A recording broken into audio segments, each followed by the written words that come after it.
First question, how do you envision the regional offices in driving WMO's mission in your region? Okay, thank you very much. Good to meet you, Mr. Tani. I see the regional offices as being critical to coordinating the activities for a region, driving the mission through an understanding of what the needs of the actual members of the regional associations are, and therefore supporting the regional associations in those the needs that have been expressed, those things that they believe need to be done to carry out that mission. The regional office would also be involved in empowering the members of the regional association to be able to carry out that mission. So they would assist from the perspective of support coming out of the WMO.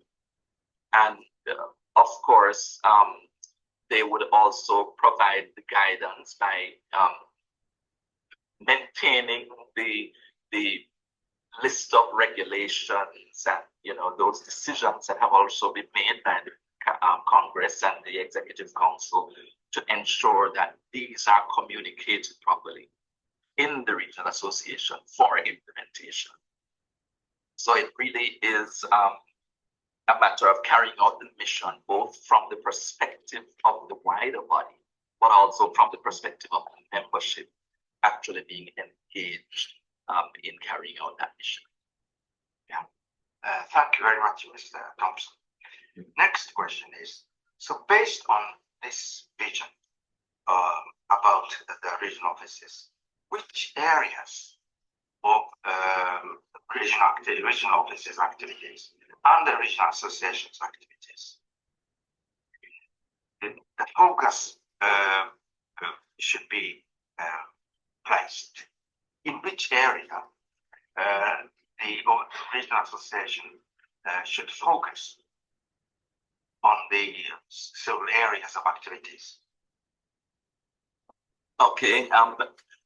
Well, generally, I believe that there must be a focus of the regional associations, first of all, on carrying out the mission of WMO. That must, of course, be the overarching vision and mission.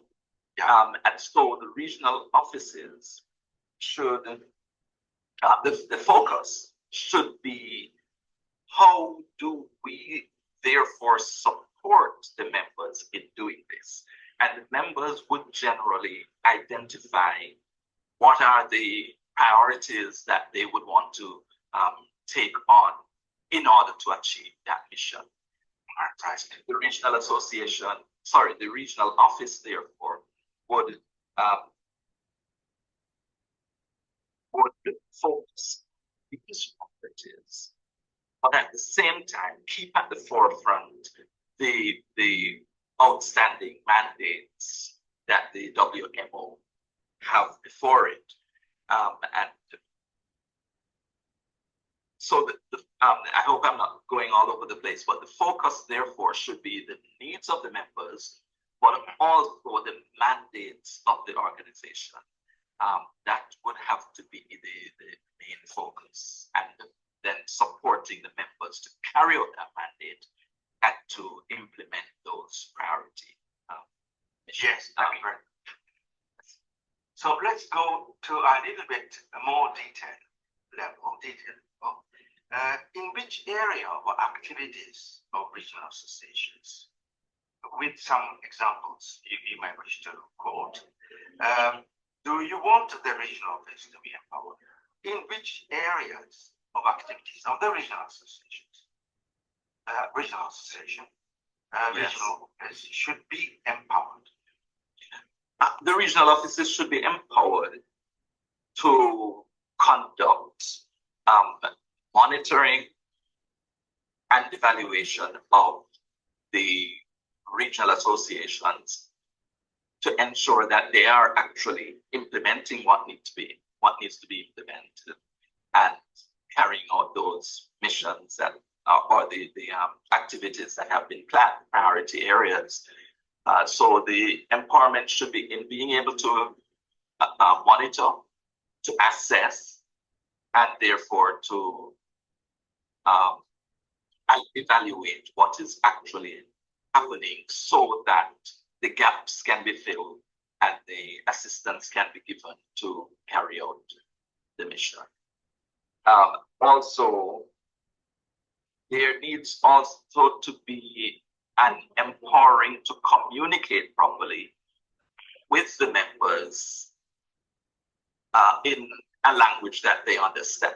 So the communication must be applicable to the members themselves, and that would also, the offices would need to be empowered to communicate in that way. Right. And then how about in the area of collaboration between the technical commissions and the regional associations? How the regional offices could assist members in the area of collaboration between the technical commission and the regional associations? One main area would be to enhance the communication between parties, to ensure that we always know what is happening on the other side, and then we can therefore synchronize the priorities, because it's important that what is happening in our regional associations is also fully understood by the technical commissions, by the technical departments within the secretariat, by all the bodies actually, understanding what the main areas are that need to be achieved.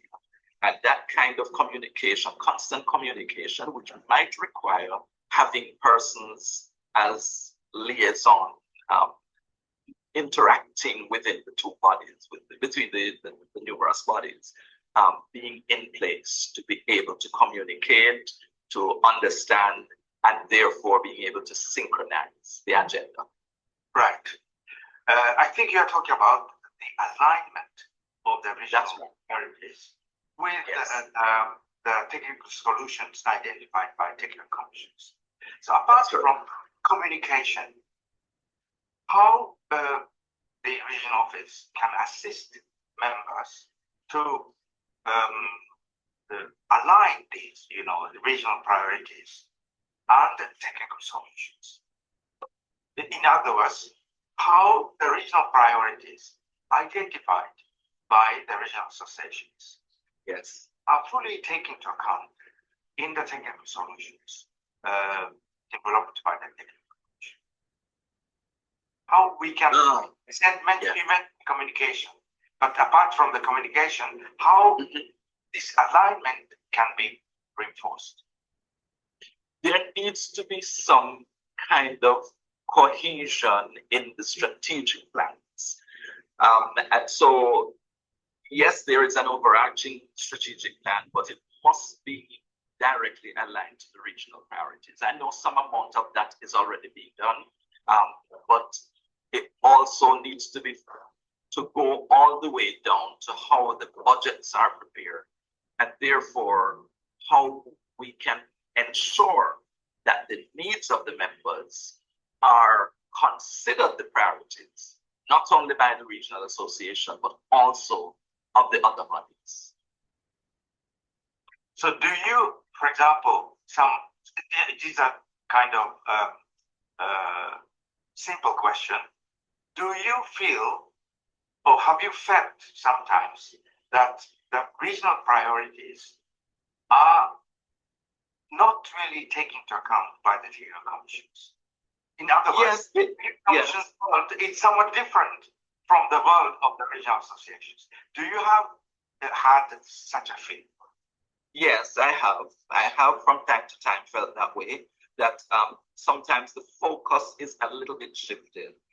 Yes, I know that there are some overarching priorities, but from the perspective of technical commissions, technical departments, sometimes the focus seems to be a lot more, it is streamlined in a way that does not prioritize the needs of the region. So the budgets sometimes are not fully aligned, and therefore the things that we consider to be very important in the regional association are sometimes not adequately resourced because of misalignment. Right? It appears that way, and sometimes it's really just where the priorities are, and there's a slight difference in where the priorities are at levels. Right. So it goes beyond the regional offices. That is my impression I get. So yes, it does. Yeah. So how we can reinforce, or you can reinforce the regional association, can reinforce this alignment through the regional office or through the secretariat as a whole. How do you see this alignment being achieved? It may be. I believe it is outside of the scope of the members themselves, but more in tune with the regional offices coordinating with the other departments, commissions, the management groups maybe of the technical commissions, that would focus their attention at some point in time at ensuring that kind of cohesiveness and alignment before the sign-off on strategic plans and budgets. Right. So yes, because I think the work is done in the regional association among the members to identify the priorities, but somehow it's not always reflected afterwards in how the resources are aligned in the regional office to accommodate that implementation. Yes, I think this is a very good point, because I'm also interested to know how, in your vision, how the regional office can better assist the regional association in participating in the strategic planning process fully, more in a better way, or fully participating in the strategic planning process, which you mentioned. Yes. Definitely, as it is currently, the regional office supports the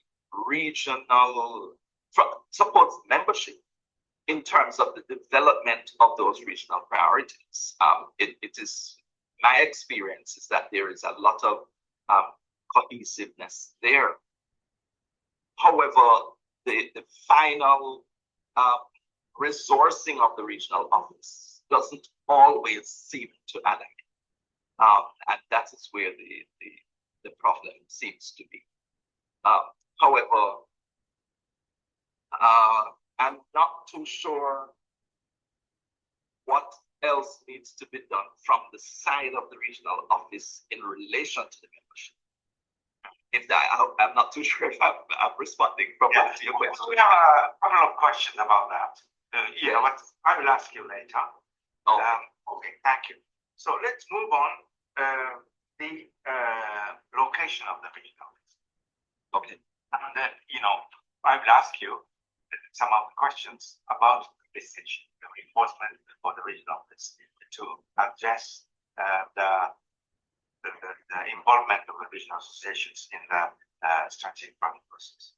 First of all, let me ask you,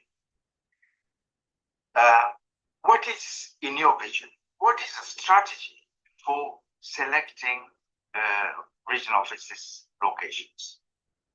And up to now, let me explain the background. Yes. Up to now, WMO Secretariat received offers from members. Yes. Based on which WMO governing body decided to establish regional offices. So it's very much members driven. The countries, WMO members are interested in hosting. Fine.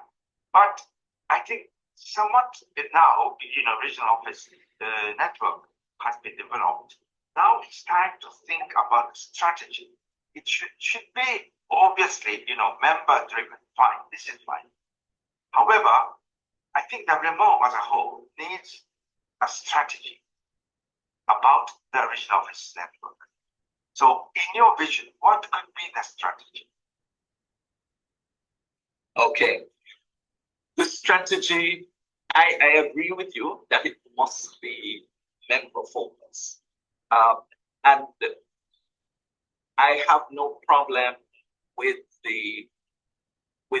particular members making offers because it is important that we are also able to finance where the location of the offices, what the final decision is regarding the location. And sometimes the offers will assist us in order to maintain those offices, sustain them, and of course, keep them financed. So that is very important. Also, the conditions, the country conditions also would have to play a significant role because we would want it to be in the office, the regional office, to be located in a place that is considered to be safe in one regard, also economically feasible for maintaining that office. However, I think what is the most important thing is that there is the office is actually located in a place that is readily accessible by members, that they are able to obtain the kinds of services that are required from that office in the best way possible, that there is that kind of accessibility.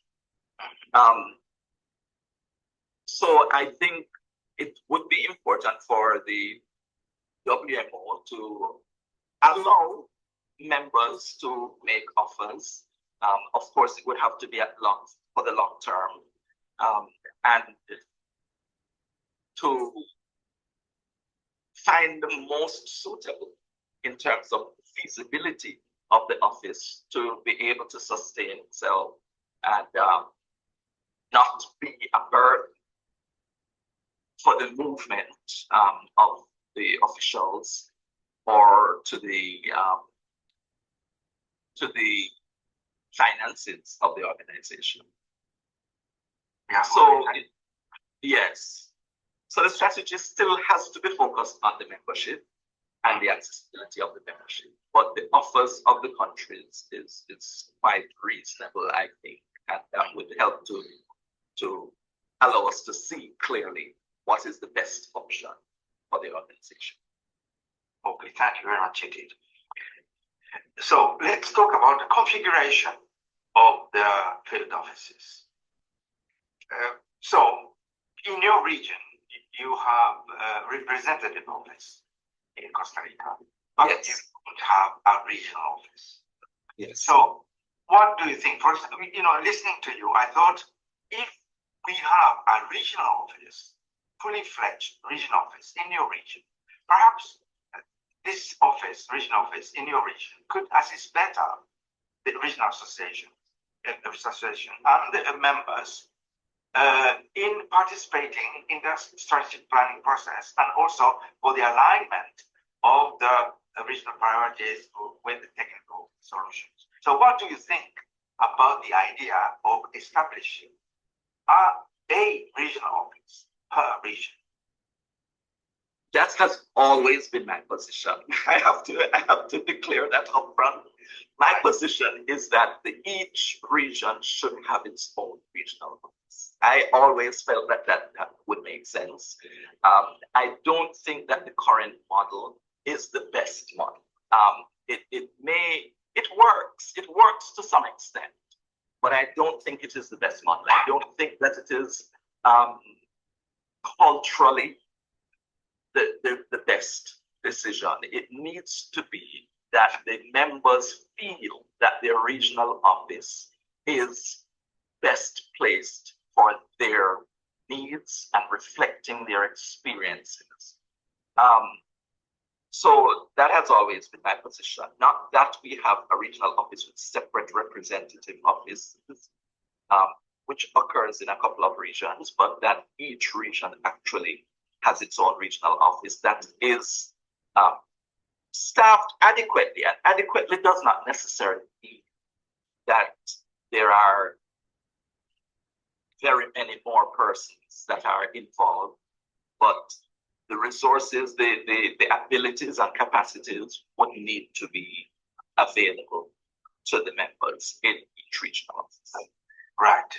Thank you very much. Then, assuming you have a regional office in your region, Yes. what should be the structure of the regional presence? Currently, we have a hierarchy of regional office, representative office, and liaison office. So what could be the best configuration of field offices in your region? This is the first question. Second question is, in your opinion, what should be the general configuration of field offices in WMO in general terms, regardless of particular regions? So first, as I ask this question for your region, and please answer this question from the WMO perspective. Mr. Thompson. Okay. For the regional offices, they must be able, the configuration, it really wouldn't be that much different from how it currently operates, in my opinion. And that is assuming that I know what the configuration currently is. That, you know, you still would need some kind of liaison. You also need overarching administration of this office. There must be ability to properly communicate with the members in a language, and I use language loosely, not in terms of English, Spanish, etc., but in terms of the cultural experiences of our members. And it must be able to not just assist the regional association as a whole, but the membership of the regional association, which I don't think is taken into consideration sufficiently currently. It deals with the regional association, but in terms of the actual membership, addressing individual needs of members, I don't think the regional offices currently are configured to assist in them. So in your region, you need a regional office. Then do you need a kind of sub-regional office or representative office? No, I don't think so. I think it would just be one office. It wouldn't need a representative office separate. You would need a regional office, but it would be resourced by technical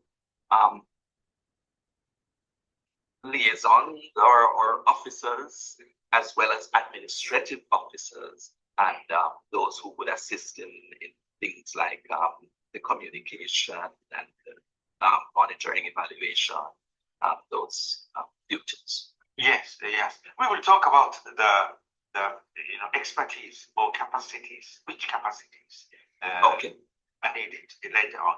So how about the liaison office? Do you think liaison office is required in your region, or just one big general office? I think really just, I don't think it's necessary to have a liaison office. I believe that we have permanent representatives in each country. I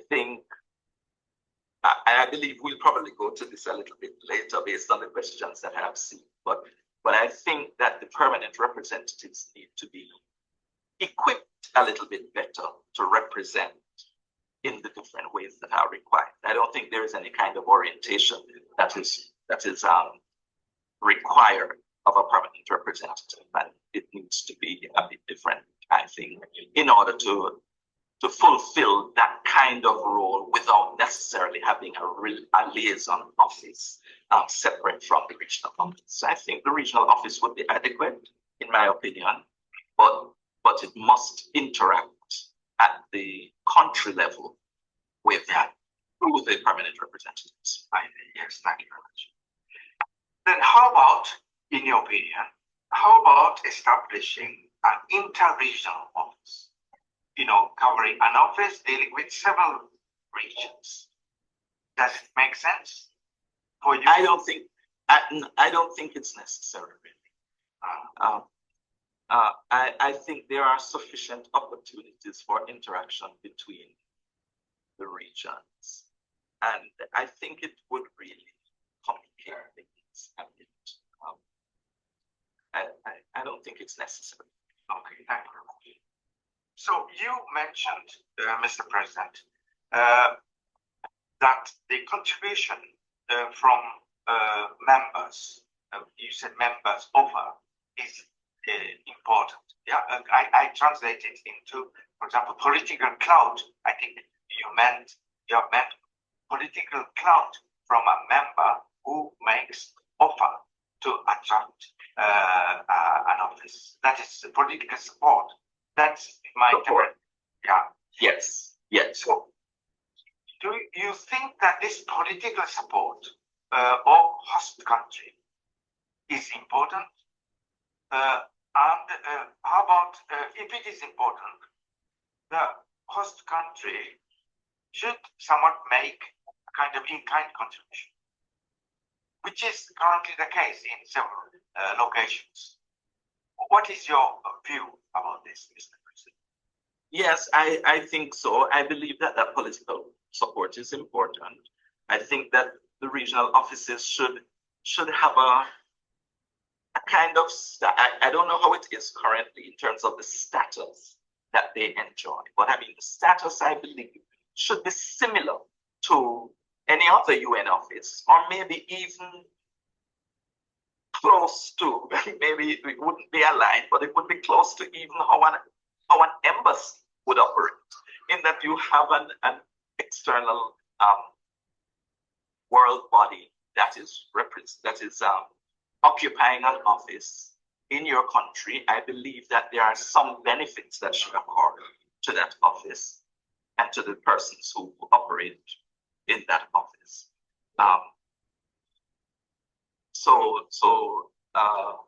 Yes, that was the first part of your question. I think you went on to. This is for example, in-kind contribution. You think? Yes. Yes, yeah. I believe that in-kind contribution. I believe there must be mutual the regional office in any country. There are benefits that would be derived from having that entity there, but at the same time, we would expect that the government would also contribute. Yeah, thank you very much. When you talk about the strategy for selecting locations, you mentioned safety, some economic feasibility, accessibility, and how about, for example, the location near next to UN agencies? For example, in a location where we have UN agencies or regional organizations. What do you think should be? Yeah. My feeling is that that's not really necessary. I think that there are ways to communicate or to integrate with other UN agencies without necessarily being co-located. I don't think that should be a priority.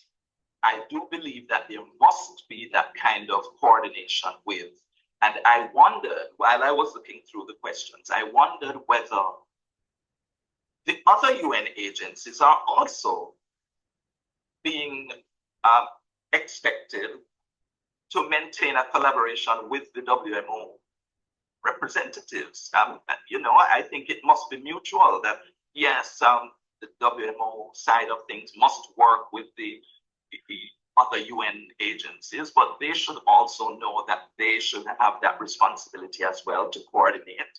But I don't think it's necessary that they have to be co-located, whether in one compound or in one country. There are many ways to do that coordination without being physically in the same location, in my opinion. Okay, thank you, Mr. President.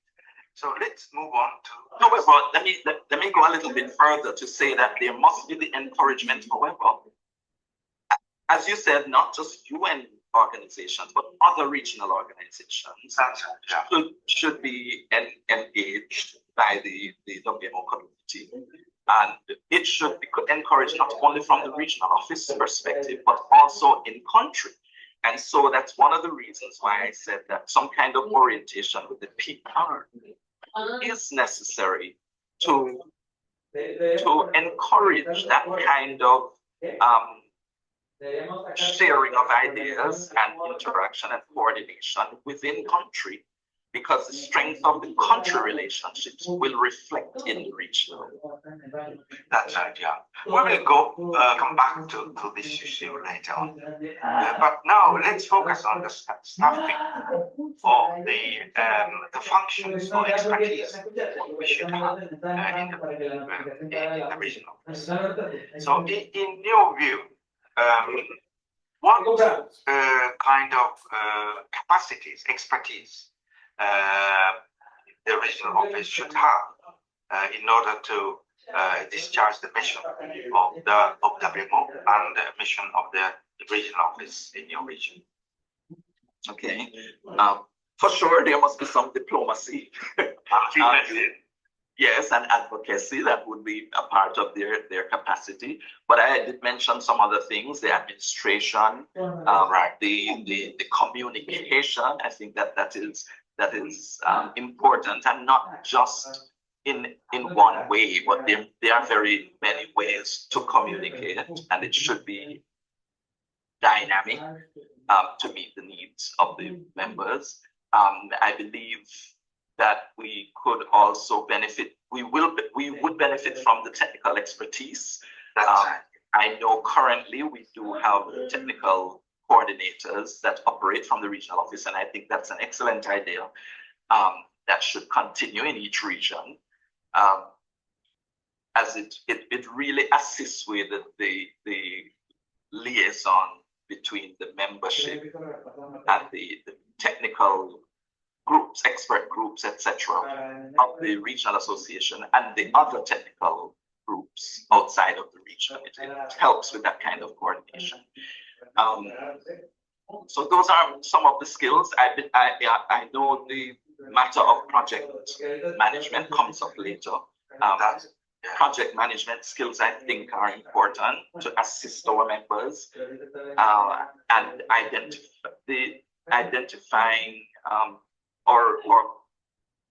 not just managing, but also identifying scope for some of these projects would also be useful. So I believe those are some of the main things that must be in each regional office. Yes, thank you, Mr. President. So on this particular issue, you have raised a very important point. The resolution 40 of EC 76 talks about the two functions of the regional office. One is technical and one is management. You said administration.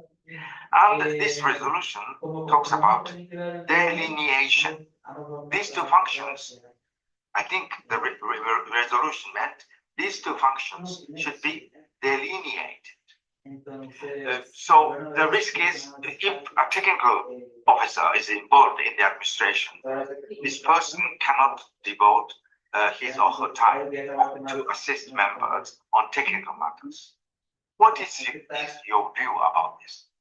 About this delineation of technical and management? I think that's important. I think it is important to have persons who are focused on some of the technical aspects, while someone else is focused on the management aspects. That is important. However, the management person would probably have to be somewhat responsible for the activities of the technical expert. I believe that would also be necessary. So it would have an overarching role that would encompass the technical expertise and management, technical competence that is apart. So I do agree with that delineation. I have no problem with that. Yeah. Then, okay, we agree about the delineation as indicated by the resolution. Then we have to define what are those technical functions and management functions. For example, you mentioned technical coordinator.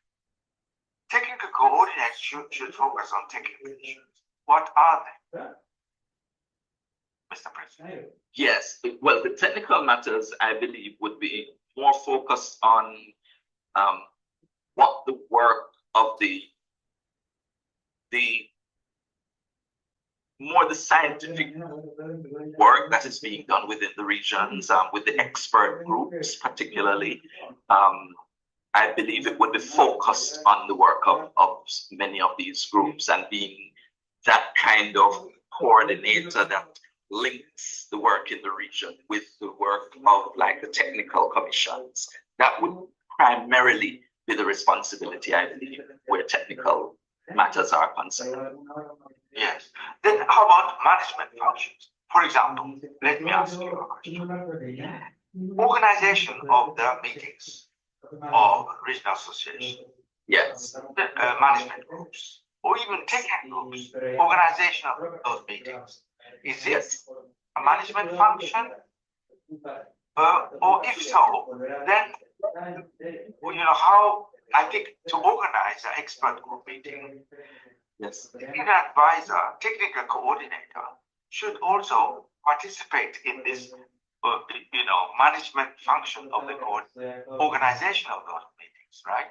So how we can separate these two functions?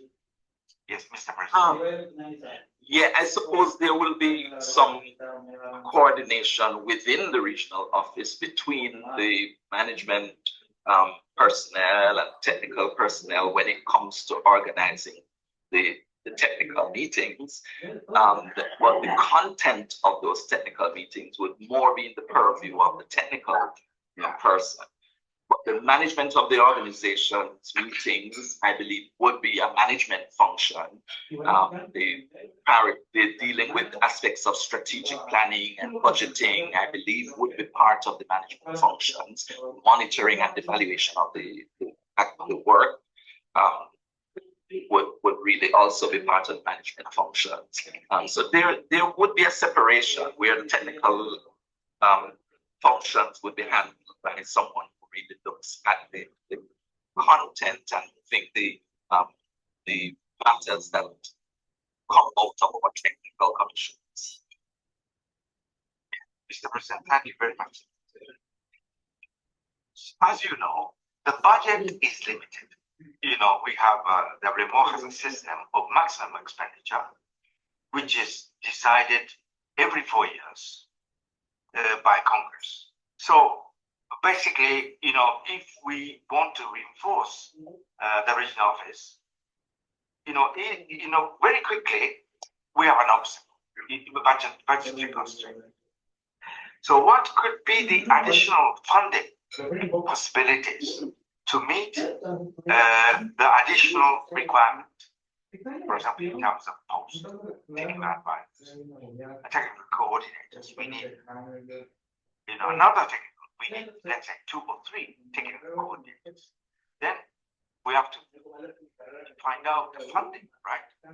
So in your vision, how we can address the requirement for the additional funding within, taking into account the budgetary constraint invoked by the maximum expenditure, Mr. President.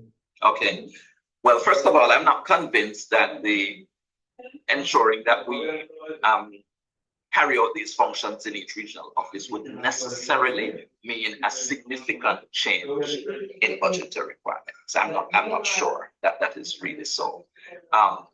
But I appreciate the fact that there is a limit to the budget and we have to work within a budget. However, that budgeting process needs to look at how funds that are currently being that are part of the resources of the organization, how would those be allocated? That is where the difference will come. How do we allocate these funds? Because the needs of the members, again, would have to be priority. And there may be, I don't know if maybe some of what is now in the wider secretariat could be, I don't want to suggest that it be reduced, but it could be where if the priorities are aligned, I believe that it will mean that some of the resources that are currently not in the regional offices would find their way. That's right. So I hope I'm being clear without being. Yes. So we have several possibilities. For example, trust fund.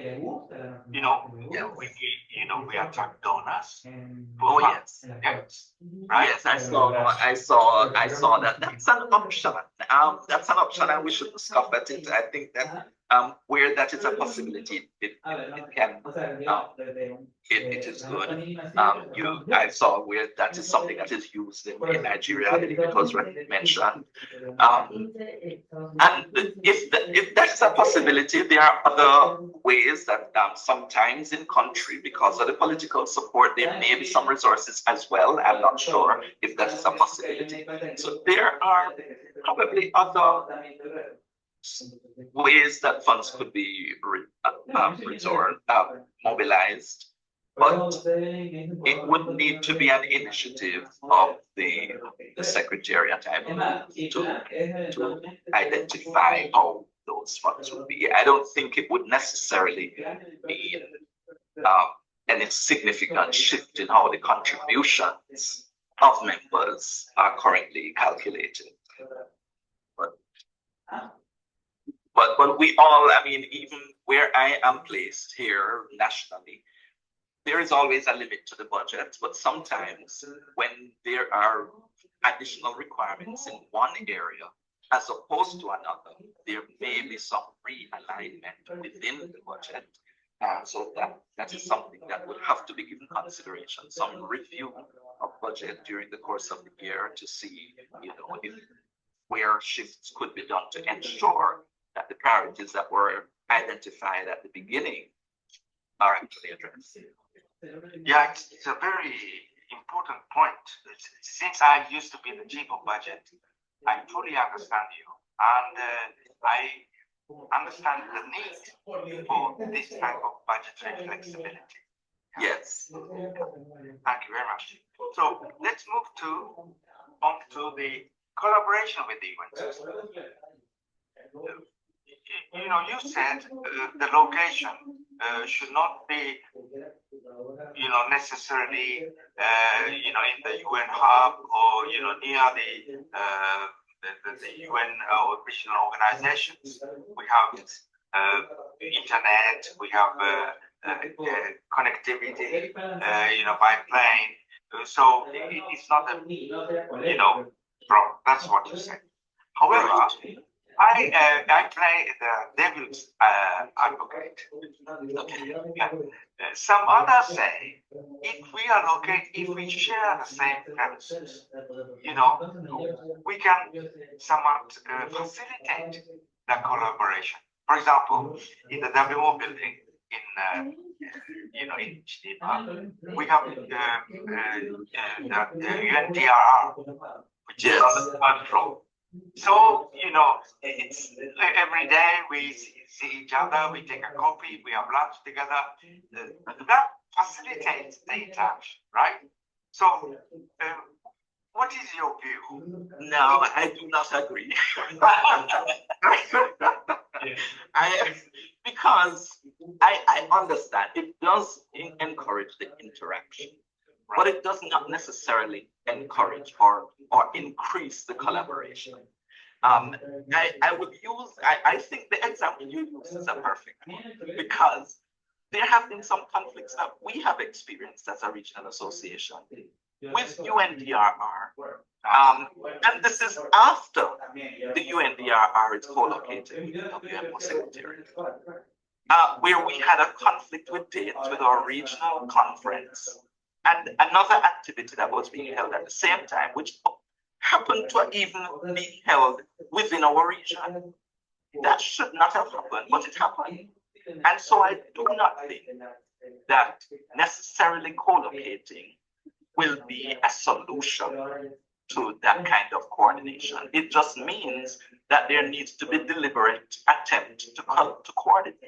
That's all. And as long as there is that deliberate attempt, maybe with it appearing on someone's job description to ensure that kind of coordination. A telephone call can do it.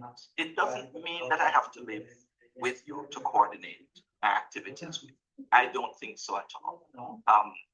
So, and it brings me back again to the equipping of PRs to be able also to coordinate with the other entities, the UN entities in country, because that kind of coordination probably is not occurring either. And it should not only be an initiative of the WMO representative, but it could also be an initiative of these other UN entities to recognize that this is a collaboration that is important for the country and therefore important to the region. And I believe that that is what we need to stress, that it is done locally in country where you are co-located. You would make sure that there is some kind of coordination, which could happen by telephone. And then we have that. I can't use the word cascade because it's moving upward into the region and then in the global community. But there are other communications that are done regionally. There are regional organizations that also must be coordinated with our regional offices, right? So I understand at that level, but within country, the country representatives and the other in-country persons of these organizations need to coordinate with the permanent representatives. Right. UN has a country team, as you know, and Yes. you know the recent development system reform put a lot of emphasis on the role of the country team and the resident coordinator. So, if I'm perhaps dreaming, if PR has the responsibility, is entrusted with the authority to interact with UN agencies or the UN in the country team, or interact with the resident coordinator, would it be a good thing, positive thing, in terms of collaboration between WMO and the UN system organizations? I believe it would. Yes, I believe it would. I see for example, this might not necessarily be the PR in this case, but in the case of the Caribbean Institute for Meteorology and Hydrology, which is currently located in Barbados, there is regular interaction with in this case, it's the USAID for the Eastern Caribbean, and there are numerous programs that support the membership of the CIMH, or the Caribbean Meteorological Organization, coming out of the USAID, and that is because of that kind of coordination that happens in country, but the region benefits. So I think I think that is one thing that we need to take advantage of. We can leverage that. Yeah, thank you, Mr. President. So this is on the side of PR members, right? Yes. But on the side of the remote secretary, in particular mission office, what needs to be done to reinforce this cooperation with the UN? We don't have a country representation system. Yeah, we have a regional. So it is difficult to interact with all the country teams. Right. But what needs to be done by the regional office in this area of collaboration with the universities? I mentioned earlier that I believe that the focus of regional offices is on the regional association as a body, more so than on the members of the regional associations. I believe if that is given a bit more attention, maybe by by there being one of the personnel within the regional office focusing on the actual members, it could, and also being a participant in the orientation of our permanent representatives, we can achieve that at the local level. So obviously, the current staffing is, that allows the regional office to assume this responsibility, right? So we have to think how we can reinforce the staffing of the regional office. Am I correct to think? I'm not sure, because what I'm suggesting is that, well, maybe it will require the effort of the regional office, but the regional office is actually empowering the PR to assist almost as a liaison to the regional office. So you are actually building the capacity outside of the regional office itself, but PRs would now be engaged in part of the work of that regional office. Right. So let's move on to the resource mobilization and project implementation, project management, you have rightly mentioned. So in your vision, what is the role of the regional offices? So let's assume we have a regional office in your region. What is the role of the regional office in resource mobilization in your region? What should it be? Is that the question? What it should be. My feeling is that should not be a priority of the regional office. Maybe I need to consider it a little bit more, but my feeling is that should be handled at the level of Geneva, resource mobilization, more so than in the regional context. The resource mobilization should be a primary responsibility, I believe, of the main global office. Right. And how about project management capability or project management function? So project development, right? Yes. And basically setting the project to donors. Yes. Local, and also, go ahead. Sorry. Sorry. And then once it is funded, they have to implement. The regional office should implement. So how do you see the role of the regional office in project development and project somewhat fundraising and also the project implementation? Okay. Excuse me. Sorry, I will interrupt. Yes, Mr. I meant to be quiet. I think the response of the president might merit a bit more of digging, if you allow me to use the word. I totally see the merit of having resource mobilization as a centralized function, because that's. Oh, sorry. Probably I wasn't audible. I was saying the response of the president might merit a little follow-up, and I do understand the value of having resource mobilizations function primarily handled by the headquarters, because that reduces the possibility of contradiction between what is being said from the region and what is being said from the headquarters. And also, you would need quite a lot of competences scattered around the regional office. But that said, there are specific windows of opportunities which come through the region or are available at the regional level. So it's not a question, I just wanted to have your views on an understanding of the regional landscape and circumstances not be useful in maximizing those potential opportunities which might arise from the region. Over to the President. Just a little view from you.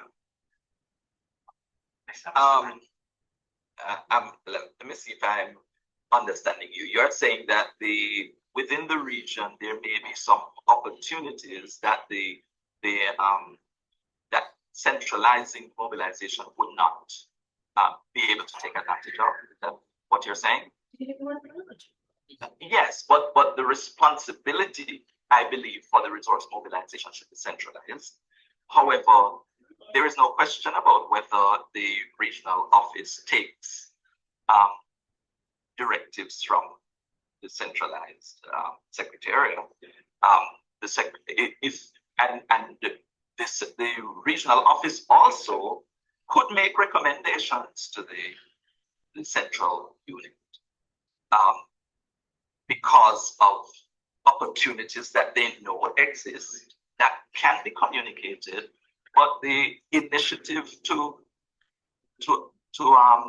approach and to request and to mobilize, I believe that should be a responsibility of the central unit. That's my view. That's very, very clear. Thank you. Appreciate it.